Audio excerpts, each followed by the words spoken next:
Avui tenim aquí la tercera generació del Kia Sorento, el totterreny més gran de la marca sud-coreana.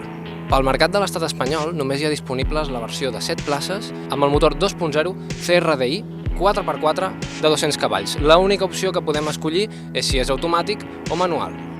Sorprèn el nivell d'acabats que podem tenir a partir de 30.000 euros amb un totterreny. No és una ganga perquè els has de pagar, però Kia ha treballat bastant bé per mantenir una aparença força correcta.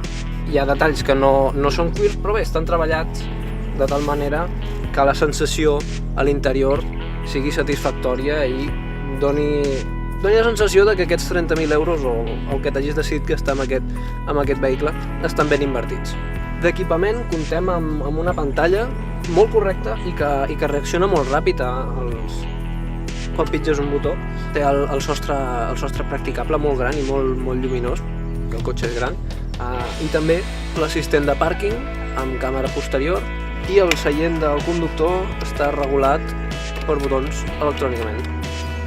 Les places posteriors estan molt bé i són prou còmodes, però és que a més tenim places més posteriors, perquè com he comentat és un vehicle de 7 places. Aquestes estan molt bé amb USB aquí darrere, perquè els nens o qualsevol viatger pugui carregar el seu mòbil. Una altra presa de 12 volts i sortides de climatitzador. Ens movem doncs a les places més posteriors. L'accés a les dues places del maleter, podríem dir, és una mica complicat i jo només el recomanaria per nens, perquè un adult fer aquestes peripècies per entrar és una mica complicat. Tot i així, són còmodes, són aptes per viatjar i tenen la seva regulació per la climatització, o sigui que estan prou bé. El que no gaudeixen és d'ISOFIX. En canvi, les places al mig, podríem dir, sí que en tenen. Ara mateix el volum de maleter amb la tercera fila de seients col·locada és de 142 litres.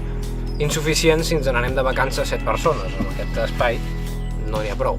Si som 5 i baixem la fila de seients tenim 605 litres.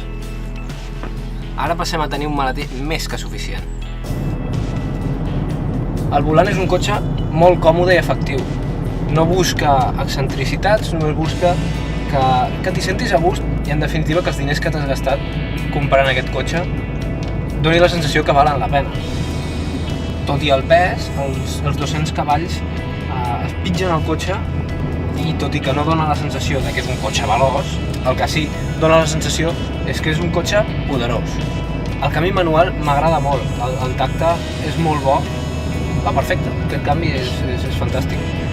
Dona la sensació, després ho comprovarem amb carreteres off-road, que el tarat d'aquesta suspensió, la posada a punt, està feta tant perquè aquí a la carretera sigui, com he comentat abans, efectiu i que no se'l noti un cotxe pesat i voluptuós, sinó que sigui àgil relativament entre els toms i els canvis de direcció. Per acabar, anem a provar una mica d'off-road, ja que estem en un 4x4. Per off-road es comporta molt bé, no notem grans sotracs, està ben aconseguit i a la vegada, el que comentàvem, teníem bon confort a la carretera. Anem a provar una paret de sorra que sempre utilitzem, vam utilitzar per exemple amb l'Audi Q7, per comprovar si supera obstacles complicats o què, si aquesta tracció a les 4 rodes funciona. Som-hi!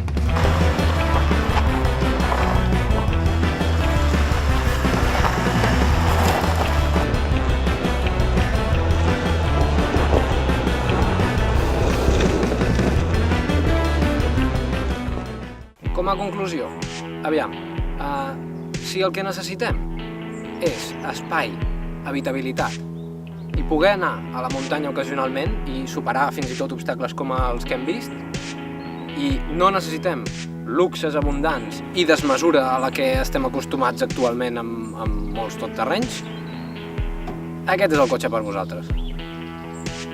Cal tenir en compte els seus competidors. El Nissan X-Trail, per exemple, cotxe molt semblant, més o menys amb el mateix nivell. El que passa és que aquest té molts més cavalls, 200 cavalls, i tracció a les 4 rodes, per contra del 130 de l'X-Trail.